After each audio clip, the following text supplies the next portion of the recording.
सुधागड तालुक्यातील पडसरे गाव.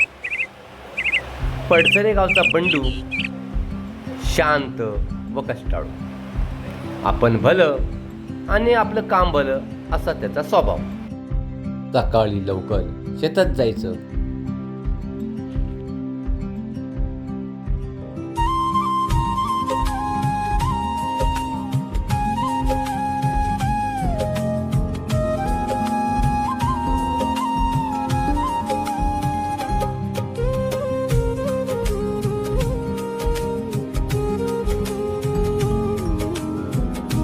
दिवसभराचं काम आटोपून संध्याकाळी घराकडे यायचं.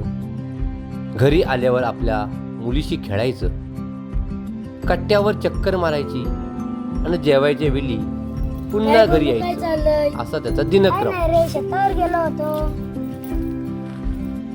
सावळा रंग, शिडशिडीत अंगकाठी आणि नाकासमोर चालणारा बंडू. एका वर्षी पीक पाणी बरं झाल्यावर बंडूनं कुटुंबासाठी नवे कपडे आणि स्वतःसाठी इजार शिवली.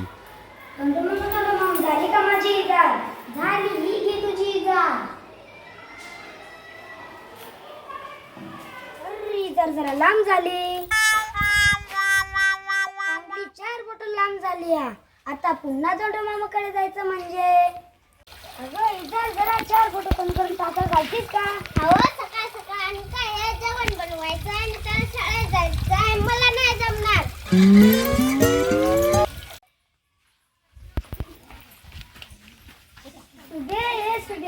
इजार जरा 4 बोट कमी करून टाका घालतीस का? नाही दादा, मला केवढा अभ्यास पडलाय. आता कोल्याची वेळ होईल तो आईला सांग की. आई इजार जरा 4 बोट कमी करून टाका घालतीस का? ठेव तिकडे तुझी इजार. इथं वैरण कापून माझ्या हाताचे तुकडे पडले.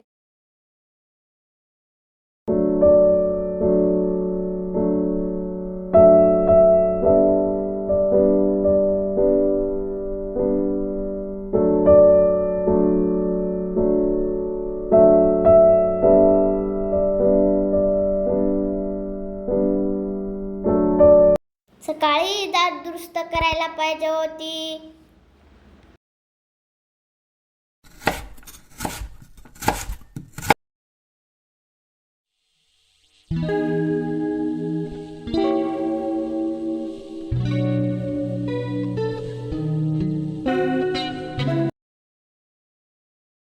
आपला भाऊ किती राबतोय, कष्ट करून मला कॉलेजला पाठवतो. मी दादाचं इतकंही काम करू नये.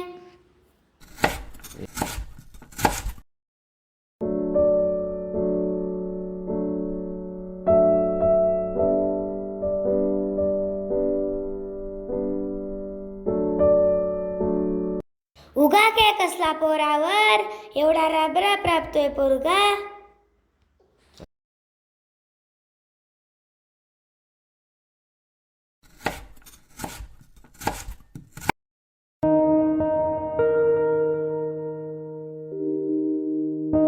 काळ्या मातीत मातीत ती पण चालते. आपलं काम आपणच केलेलं बरं.